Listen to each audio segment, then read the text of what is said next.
Baik, jadi kita lanjut ya kuliah kita untuk Zoom ketiga mungkin ya. Tadi pertama, kemudian kedua ya. Pertama tadi kita karena break sholat sebentar, kemudian dilanjut lagi. Kemudian ini Zoom kedua kita untuk mata kuliah metode penelitian hukum ya. Baik, untuk metode penelitian hukum, di pertemuan lalu Ibu sudah jelaskan tentang pengertian, ya kan? Kemudian juga tentang bahan hukum, udah ya? Bahan hukum penelitian ya. Ada bahan hukum primer, bahan hukum sekunder, kemudian bahan hukum tersier. Nah, ada data sekunder dan data primer ya. Jadi Ibu anggap sudah paham semua untuk bahan hukum. Nah, hari ini kita akan bahas tentang penelitian hukum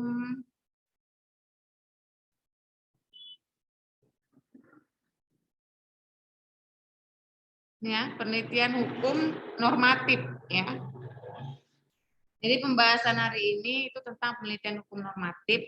Nah, ini penelitian hukum normatif ini merupakan salah satu jenis daripada penelitian hukum ya. Jadi sebenarnya banyak jenis penelitian hukum itu banyak, tetapi yang sering dipakai itu sebenarnya 3 ya, yaitu penelitian hukum normatif, kemudian penelitian hukum empiris, dan satu lagi dia ada penelitian hukum campuran. Ya, kalau dia penelitian hukum campuran, yaitu sebenarnya mencampurkan atau memikskan normatif dan juga yang empiris ya. Jadi kalau dia penelitian hukum normatif ini, dia ini penelitian hukum pakai library research atau kepustakaan ya. Jadi studi-studinya itu adalah studi kepustakaan. Yang dibahas di dalam penelitian hukum normatif ini banyak berkaitan dengan norma, asas, pasal-pasal, teori-teori yang pasti tentang library research ya. Artinya penelitian kepustakaan. Itulah dia kalau penelitian hukum normatif ya. Dan memang kalau dia penelitian hukum normatif, kalau kalian angkat menjadi skripsi kalian, nanti pertanyaan di dalam persidangan meja hijau kalian itu lebih banyak pada asas dan pasal ya. Bagaimana asasnya, bagaimana pasalnya, bisa juga tentang sejarah hukumnya ya. Jadi kalau dia normatif itu benar-benar norma, benar-benar library research. Nah, penelitian selanjutnya itu ada dia penelitian hukum empiris ya.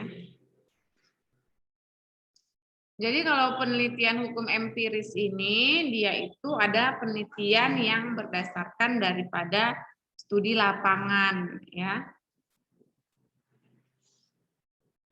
Jadi berdasarkan studi lapangan, dia pakai lebih banyak kepada bahan-bahannya itu adalah data-data, ya, data-data arsip, kemudian data-data wawancara. Kadang juga dia pakai angket ya. Jadi kalau dia penelitian empiris itu dia itu ke lapangan, bisa juga observasi gitu ya. Artinya observasi ke lapangan atau ke tempat penelitian. Dan kalau dia penelitian hukum empiris itu dia harus ada tempat atau instansi atau lokasi penelitiannya seperti itu ya. Kalau dia empiris. Kalau normatif enggak. Dia cukup kita pakai data-data buku aja. Bahan-bahan buku, literasi-literasi kepustakaan berkaitan dengan apakah bisa jurnal, apakah bisa proceeding, apakah bisa kamus-kamus hukum ya, atau bisa arsip-arsip dokumen-dokumen juga bisa. Tetapi kalau dia yang empiris dia lebih banyak kepada data-data penelitian lapangan. Baik, kalau dia campuran ya, kalau dia campuran maka penelitiannya itu dia bersifat mix, dicampur, ada dasar hukumnya dia normatif, ada juga dia bisa pakai studi lapangannya seperti itu ya. Jadi memang untuk penelitian campuran itu banyak juga mahasiswa yang pakai itu. Mengapa? Karena memang terkadang kan mereka mau membahas tentang suatu pasal atau suatu asas, tapi juga bisa dia diarahkan kepada efektivitasnya. Jadi dia bisa campuran ya. Baik, untuk hari ini Ibu akan bahas tentang penelitian hukum normatif ya.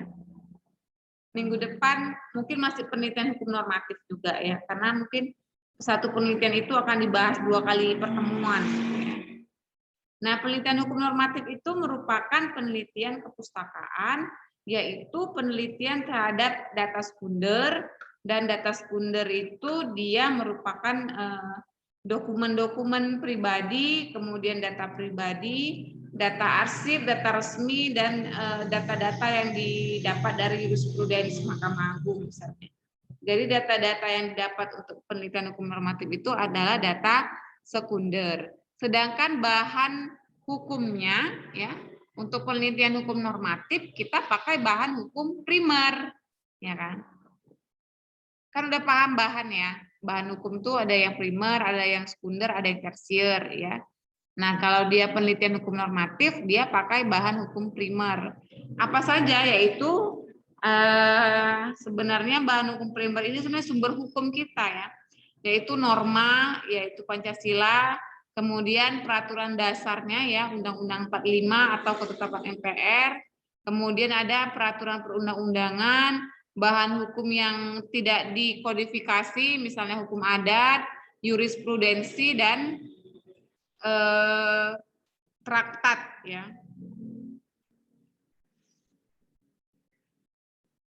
Jadi itulah bahan hukum primer yang dipakai dalam penelitian hukum normatif. Namanya penelitian hukum normatif ya, maka bahan hukum yang dipakai itu pastilah bahan hukum yang dia memang benar-benar primer ya. Artinya benar-benar bahan hukum itu yang menjadi sumber hukum di kitanya di Indonesia ya. Nah, kemudian penelitian hukum normatif ini ya, ada hal yang perlu diperhatikan ya dalam melakukan penelitian kepustakaan atau penelitian normatif. Yang pertama itu ada kalanya data sekunder dianggap sebagai data tuntas ya. Jadi kadang kita berpikir udah dapat arsip, udah dapat dokumen, kira-kira itu udah tuntas, ternyata belum gitu. Harus mengkaitkan lagi dengan literasi-literasi lainnya ya. Kemudian yang kedua, autentisitas atau keaslian data sekunder harus diperiksa secara kritis sebelum dipergunakan pada penelitian yang dilakukan sendiri. Jadi keaslian dari data sekunder, dokumen-dokumen dan arsip tadi itu harus diteliti kembali, karena yang namanya penelitian normatif itu harus benar-benar dia autentik ya. Jangan sampai tidak asli atau tidak autentik ya, atau palsu seperti itu, maka bisa mengakibatkan cacat pada penelitian dan bisa dibatalkan atau bisa jadi digugat seperti itu ya. Penelitian hukumnya bisa digugat kalau itu adalah data-data palsu ya. Kemudian apabila tidak ada penjelasan, sukar untuk mengetahui metode yang dipergunakan dalam pengumpulan data pengelolaan data sekunder tersebut. Yang keempat, kerap sekali sukar untuk mengetahui secara pasti lokasi terkumpulnya data sekunder. Ya. Jadi kalau memang penelitian hukum normatif sebaiknya nggak usah pakai data sekunder, walaupun ada arsip, ada dokumen ya, karena memang terkadang ini kendalanya. Kalau dia penelitian kepustakaan pakai data ya, di mana data itu ditemukan gitu. Kemudian apakah data itu asli? Namanya data ya. Data itu pasti diperoleh dari sebuah lokasi gitu kan. Nah, kalau kita penelitian hukum empiris kan jelas. Misalnya kita ambil data penelitiannya di pengadilan negeri gitu kan. Maka data tersebut diambil di pengadilan negeri tempat lokasi penelitian kita. Nah, kalau dia penelitian hukum normatif, data penelitian yang kita pakai itu akan sulit diketahui karena kita menggunakan library research atau penelitian kepustakaan ya. Paham ya sampai sini ya? Widya Sari paham yang Ibu jelaskan? Widya, paham nggak yang Ibu jelaskan Widya? Insya Allah paham, Bu. Oke, paham ya. Ridho, paham Ridho? Paham, Bu. Ya. Kalau nggak paham boleh boleh ditanya ke Ibu gitu ya kan. Karena nanti Ibu udah jelaskan rupanya kan bingung Ibu nih ngomong apa, Ibu nih bilangnya apa ya kan. Nanti capek-capek Ibu ngomong kan nggak ngerti, kan kasihannya Ibu ya kan. Oke. Baik, kita lanjut ya. Jadi untuk penelitian hukum normatif sendiri ya, dia ada 5 jenis ya. 5 jenisnya. Yang pertama adalah penelitian inventarisasi hukum positif. Yang kedua adalah penelitian terhadap asas-asas hukum. Yang ketiga penelitian untuk menemukan hukum yang in concreto. Yang keempat penelitian terhadap ya. Masih bisa cetak stempel. Oh, orangnya nggak ada lagi deh. Besok aja lah ya. Ya. Penelitian hukum apa nih? Penelitian untuk menemukan hukum in concreto, kemudian penelitian terhadap sistematik hukum, dan yang terakhir adalah penelitian terhadap taraf sinkronisasi vertikal dan horizontal. Ya. Jadi yang Ibu sebutkan 5 tadi ini adalah jenis-jenis ya atau klasifikasi atau hal-hal penelitian yang berkaitan dengan penelitian hukum normatif 5 tadi. Dia berkaitan dengan menginventarisasi hukum positif, kemudian berkaitan menelaah asas-asas hukum, juga menemukan hukum yang in concreto ya atau hukum yang konkret, kemudian penelitian terhadap sistematik hukum, dan yang terakhir adalah penelitian terhadap taraf sinkronisasi vertikal dan horizontal ya. Jadi 5 itu ya. 5 itulah ya yang berkaitan dengan penelitian hukum normatif ya.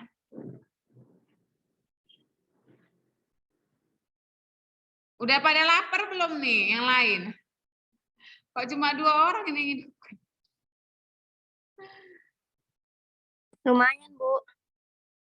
Apa? Lumayan lapar, Bu. Oh, lumayan lapar ya. Aduh, makanya maunya makan dulu tadi ganjel perut Ibu bilang. Aduh. Baru ya, pulang jadi, kerja, Bu.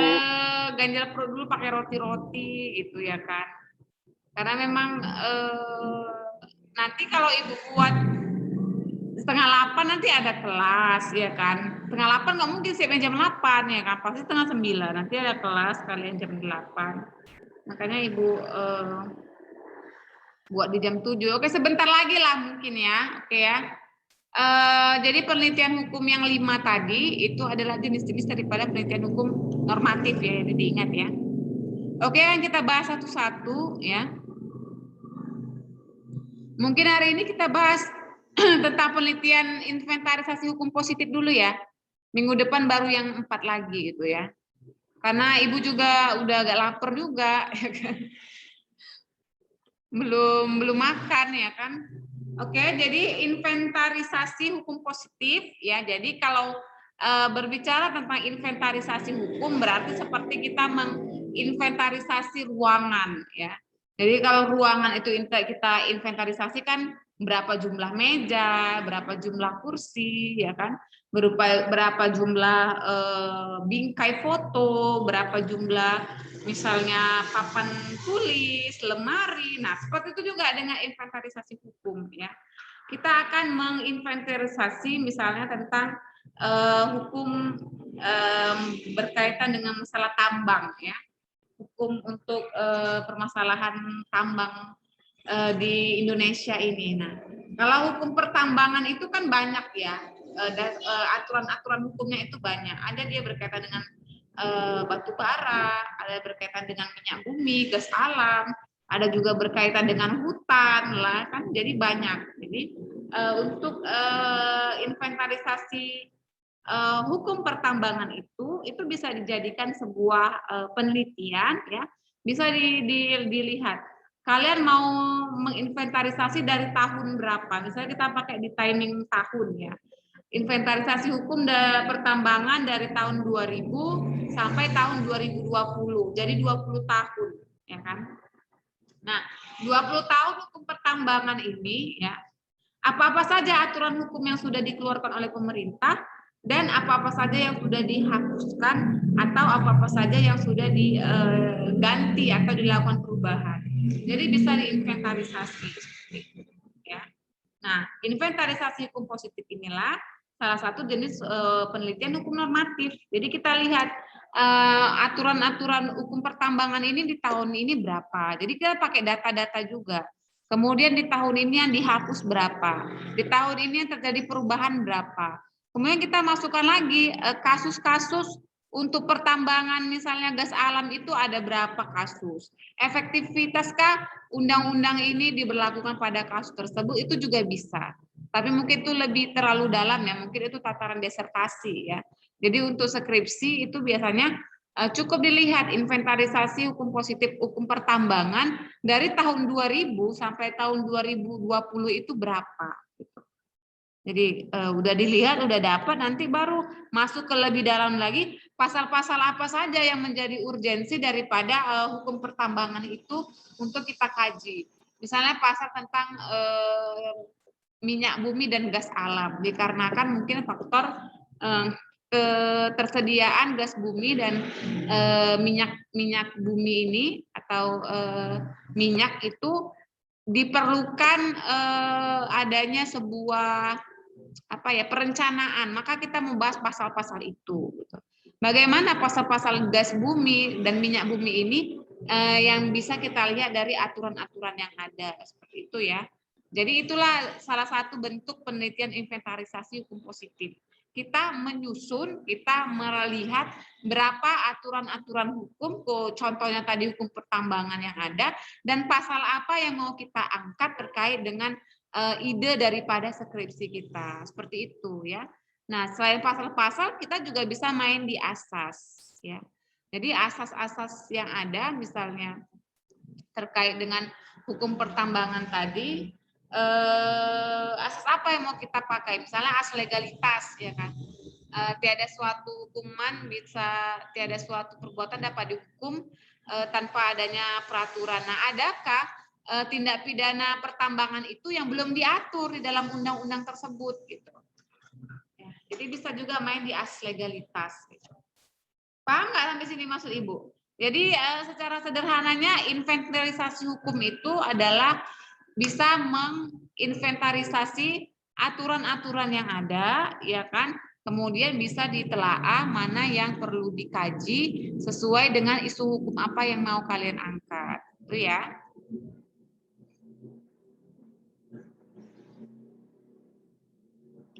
Nah, ini juga ada dalam menentukan kriteria identifikasi terdapat tiga konsep pokok. Jadi banyak sebenarnya.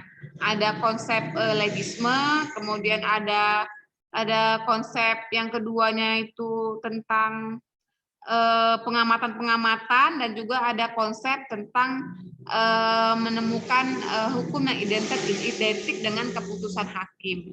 Ya. Jadi memang untuk penelitian hukum yang dia berjenis inventarisasi hukum positif ini benar-benar harus library research dan penelitian yang mendalam serta punya banyak literasinya ya. Seperti tentang undang-undang pertambangan tadi harus benar-benar banyak kalian baca, banyak dicari bahan-bahannya gitu. Kalau memang mau menginventarisasi hukum pertambangan misalnya gitu ya. Oke, mungkin sampai sini aja ya. Ibu buka sesi tanya jawab lah, silakan. Jika ada yang ingin ditanyakan terkait dengan penelitian hukum normatif dan juga tentang undang-undang tadi ya, tentang hukum perlindungan anak tadi berkaitan dengan instrumen hukum internasional dan nasionalnya. Silakan Ibu berikan waktu untuk kalian bertanya.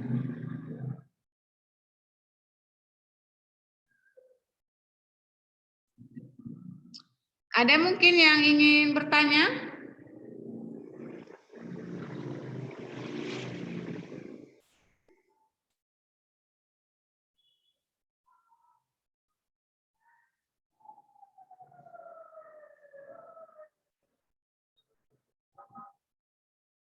Ada? Boleh bertanya tentang metode penelitian hukum ya, tentang penelitian hukum normatif tadi. Dan boleh juga bertanya tentang hukum perlindungan anak ya tadi ya, tentang diversi, tentang instrumen hukum internasional dan juga tentang hukum nasional ya terkait dengan perlindungan anak. Silakan Ibu beri kesempatan.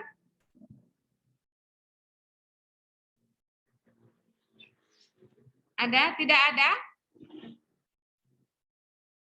Kalau tidak ada, Ibu paskan ini ya.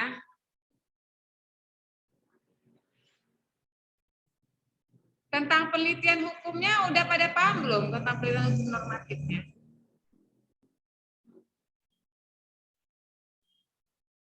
Yang pasti untuk penelitian hukum normatif itu kita pakai data-data kepustakaan ya, library research berkaitan dengan norma, asas, teori, ya, sejarah ya.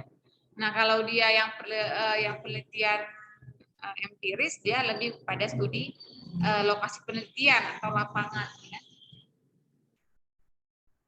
Tidak ada yang ingin ditanyakan, pas? Atau Ibu yang bertanya ini?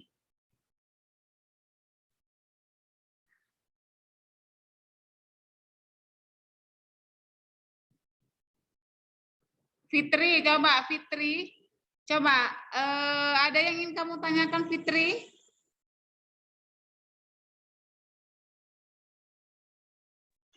Pas, Bu. Pas ya.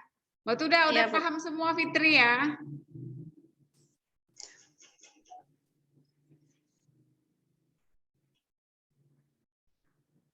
Suwardi mungkin Suwardi Sihombing. Ada yang ingin ditanyakan? Gak ada sih, Bu. Bingung aja, Bu, jadinya, Bu. Kenapa? Bingung, nggak ngerti entah apa yang mau tujuan kita belajar ini, Bu. Kenapa? Bingung apa tujuan untuk mempelajari metode ini, Bu. Bingung tujuan mempelajari ini, ya ampun, ya Allah ya Tuhan Suwardi. Kamu Itu kan hal yang skripsi, ya kan? Syarat menjadi sarjana hukum kan skripsi, ya kan? Nah, Iya, Bu. syaratnya skripsi itu ada metodenya. Salah satunya inilah penelitian hukum normatif atau penelitian hukum empiris, ya kan? Kamu mau pakai yang mana nanti penelitian hukum kamu, gitu loh, Suwardi, ya. Jadi kan metode penelitian hukum yang Ibu jelaskan tadi itu kan untuk membuat karya tulis itu, Suwardi ya. Jadi kan kita klasifikasi dulu jenis-jenis penelitian itu apa, penelitian hukum normatif itu apa, ya Suwardi ya. Makanya kamu udah beli buku Suwardi, udah kamu beli, ada buku metode penelitian kamu. Belum juga, Bu. Hah? Belum beli, Bu. Aduh, kok belum beli? Udah berapa kali pertemuan kita ini? Yang lain udah pada beli belum ini? Bisa ditanya satu-satu dulu, Bu. Coba lambaikan dulu bukunya, lambaikan. Mana buku metode penelitiannya? Coba lambaikan yang ada mana coba. Ibu cek dulu kalian. Mana lambaikan buku metode penelitian? Tutup video semua ya. Aduh, acap kali ah. Belilah Bapak Ibu. Bapak Ibu kan punya banyak uang, ya kan, kelas karyawan, ya kan. Nggak kelas reguler. Masa nggak bisa beli buku yang harga-harga 100.000? Atau yang bajakan pun banyak itu di titik gantung kan, harga-harga 50.000, 30.000. Belilah Bapak Ibu, ya kan. Masih tanggal tua, Bu. Hah? Aduh, masa nggak ada simpanannya ya kan? ATM-nya kan banyak ya kan? Tinggal pilih aja mana yang mau digesek itu ya kan, kartu-kartu itu ya kan. Isinya nggak ada, Bu. Kalau SIM HP bisa digesek ya, Bu. Aduh, ya ampun. Minggu depan punya bukunya ya, Bapak Ibu ya. Yang bajakan pun jadilah ya kan. Tapi sebenarnya beli yang bagus lah, yang di Gramet ya kan.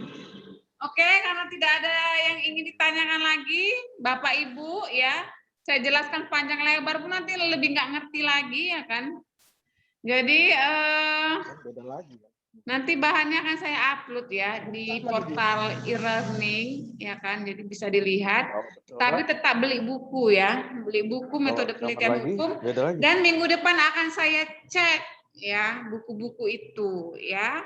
Begitu juga dengan hukum perlindungan anak, dibeli, undang-undangnya juga dibeli. Minggu depan akan saya cek juga ya. Satu persatu bukunya ya, dilambaikan bukunya, dilihat, dan akan saya tengok itu. Kalau nggak bukunya nanti ketahuan itu ya. Oke, nggak ada yang bertanya ya, mungkin saya anggap bingung semua ya Bapak Ibu ya. Jadi karena bingung semua, saking bingungnya nggak tahu apa yang mau ditanya ya kan, bukan paham, bingung. Oke, karena tidak ada pertanyaan lagi ya, saya akhiri mungkin pertemuan kita hari ini. Jumpa minggu depan, hari Selasa depan di jam 6 sore untuk perlindungan anak, dan kita lanjutkan setelah itu metode penelitian hukum ya. Jadi banyak-banyak minum kopi ya, ganjal perutnya dulu biar nggak lapar, biar nggak ngantuk ya. Mungkin cukup sekian dari saya ya. Sampai jumpa minggu depan untuk kita semua. Sehat selalu. Saya ucapkan terima kasih. Assalamualaikum warahmatullahi wabarakatuh.